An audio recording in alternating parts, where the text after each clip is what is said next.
Assalamualaikum warahmatullahi wabarakatuh. Kami dari kelompok 2 akan mempresentasikan mengenai perkembangan Islam di Eropa. Sebelumnya, kami berterima kasih kepada Ibu Dewi Arianti yang telah menyempatkan waktu untuk menyaksikan video presentasi pada kesempatan kali ini. Sebelum masuk ke materi, izinkan saya memperkenalkan anggota kelompok kami. Izinkan saya memperkenalkan diri, saya Kaira akan menjelaskan tentang Andalusia atau Spanyol. Izin memperkenalkan diri, nama saya Firas Noval akan menjelaskan mengenai perkembangan Islam di negara Rusia. Izin memperkenalkan diri, nama saya Lutfi Naufal akan menjelaskan perkembangan Izin memperkenalkan diri, nama saya Lutfi Naufal akan menjelaskan perkembangan Islam di negara Inggris. Izinkan perkenalkan diri, nama saya Mikael Aditya Pratama. Saya di sini akan menjelaskan pendahuluan. Oke, langsung saja ke pembahasan kita yang pertama. Yang pertama ada pendahuluan yang akan dijelaskan oleh Mikael Aditya Pratama. Pendahuluan. Sejarah singkat perkembangan Islam di Eropa bermula dari penaklukan semenanjung Andalusia, sekarang Spanyol, di bawah pimpinan Tariq bin Ziyad pada tahun 93 Hijriah atau 711 Masehi. Penaklukan ini terjadi pada masa pemerintahan Khalifah Walid bin Abdul Malik pada masa dinasti Umayyah. Untuk itulah pemerintahan Islam di Eropa mulai berpusat di semenanjung Iberia, Andalusia mulai tahun 711 Masehi hingga tahun 1992 Masehi. Pada beberapa abad berikutnya, Andalusia kemudian berubah menjadi provinsi yang dibagi-bagi ke dalam sejumlah bagian minor. Salah satunya yang paling dikenal adalah Emirat Granada. Sayangnya, Emirat Granada ini menjadi satu-satunya wilayah pemerintahan Muslim di sana, hingga harus runtuh akibat jajahan kerajaan Castile. Runtuhnya Granada ini membuat seluruh umat Islam yang tersisa harus terusir dari daratan Eropa selama abad ke-16 dan awal abad ke-17. Meski demikian, jejak kehadiran Muslim di sana masih gagal untuk dihapuskan. Pengusiran justru menyebabkan gelombang migrasi dan penyebaran Islam.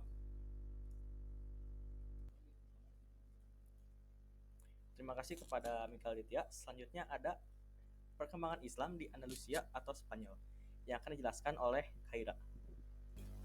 Berikutnya, di sini ada perkembangan Islam di Andalusia atau Spanyol. Nah, penaklukan Andalusia ini seperti yang dijelaskan sebelumnya, ini berawal dari penaklukan pasukan di bawah pimpinan Tariq bin Ziyad. Nah, ditambah lagi usai peristiwa keruntuhan keluarga kerajaan Umayyah di Damaskus, Suriah. Nah, salah satu keturunan mereka, Abdurrahman, itu berhasil melarikan diri dan menyusup ke Spanyol. Di sana, ia mendirikan kerajaan Bani Umayyah yang mampu berdiri dari 1903 sampai ulang. Berikutnya ada perkembangan Islam di Andalusia atau Spanyol. Penaklukan Andalusia seperti yang dijelaskan sebelumnya, ini berawal dari penaklukan pasukan di bawah pimpinan Tariq bin Ziyad. Ditambah lagi usai peristiwa keruntuhan keluarga kerajaan Umayyah di Damaskus, Suriah. Nah, salah satu keturunan mereka, Abdurrahman, ini berhasil melarikan diri dan menyusup ke Spanyol. Di sana, ia mendirikan kerajaan Bani Umayyah yang mampu berdiri dari 193 sampai 458 Hijriah atau 756 sampai 1065 Masehi. Nah, keberadaan Islam di Spanyol ini seakan menjadi pemicu perkembangan kebudayaan dan peradaban di sana. Di masa itu, Spanyol ini kemudian menjadi pusat kebudayaan karena berbagai mahasiswa dari belahan dunia menuntut ilmu di sana. Tepatnya di kota Granada, Cordova, Seville, dan Toledo. Nah, di kota-kota ini pula melahirkan para ilmuwan yang terkemuka seperti Ibnu Bajjah yang merupakan ahli filsafat abad ke-12 dan penafsir karya-karya Aristoteles. Nah, kemudian Ibnu Rushd, seorang ahli bintang sekaligus dokter dan ahli filsafat. Nah, setelah kekuasaan Bani Umayyah di Spanyol berakhir, kekuasaan Islam kemudian digantikan oleh dinasti-dinasti kecil seperti Al-Murabitin, Al-Muhaddes, dan kerajaan Bani Ammar. Nah, di tahun 1975, kelompok pemuda muslim di Spanyol atau Andalusia kemudian membentuk komunitas membentuk komunitas masyarakat Muslim di Cordoba. Terima kasih Kaira. Selanjutnya ada perkembangan Islam di negara Rusia yang akan dijelaskan oleh Firas. Oke, di sini akan membahas mengenai perkembangan Islam di negara Rusia. Tidak berbeda jauh dengan Spanyol, Islam termasuk Rusia ketika berada di bawah pemerintahan Khalifah Walid bin Abdul Malik. Pada masa dinasti Umayyah, saat itu Panglima Qutaibah ingin Muslim berhasil menaklukkan Rusia. Qutaibah juga menyebarkan dakwahnya ke penduduk di sana untuk memeluk agama Islam. Keberhasilan Qutaibah ini dimulai pada tahun 86 Hijriah hingga 91 Hijriah. Ditambah lagi usia berhasil menguasai seluruh wilayah bahkan hingga mendekati perbatasan Cina. Tidak hanya menyebarkan agama Islam melalui dakwah, Qutaibah juga mendirikan masjid besar di Bukhara dengan nama Jami Qutaibah. Bahkan mengirim para ahli fikih ke rumah-rumah warga sekaligus mengizinkan mereka menerjemahkan Al-Quran dengan bahasa yang mudah dipahami.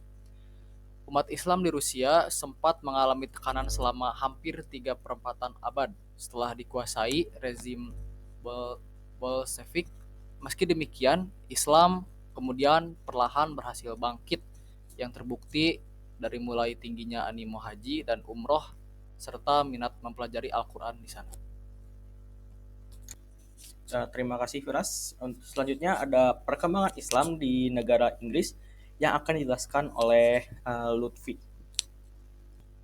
Di sini saya akan menjelaskan perkembangan peradaban Islam di negara Inggris. Masuknya Islam di Inggris juga terlahir dari dampak perkembangan Islam di Spanyol, khususnya sejak pembinaan Universitas Islam Toledo di Spanyol ke Inggris. Di Inggris ada tokoh yang disebut sangat berjasa dalam menyebarkan ilmu pengetahuan agama Islam. Ia adalah Mozarabes yang kemudian mengganti namanya menjadi Petrus Alfonsi. Pada masa itu, perkembangan Islam di Inggris dilakukan setiap hari libur seperti hari Sabtu dan Minggu. Bahkan mulai banyak berkembang organisasi Islam di sana, yakni yang pertama The Islamic Council of Europe atau Majelis Islam Eropa, berfungsi sebagai pengawas kebudayaan Eropa. Yang kedua ada The Union of Muslim Organization atau Persatuan Organisasi Islam di Inggris. Yang ketiga ada The Association of British Muslim atau Perhimpunan Muslim Inggris. Yang keempat ada Islamic Foundation dan Muslim Institute. Keduanya bergerak di bidang penelitian, beranggotakan orang-orang Inggris dan imigran. Oke, terima kasih Lutfi. Mungkin cukup sekian dari presentasi pada kesempatan kali ini. Mohon maaf jika ada kesalahan dan kekurangan. Sekian dari kami. Terima kasih. Wassalamualaikum warahmatullahi wabarakatuh.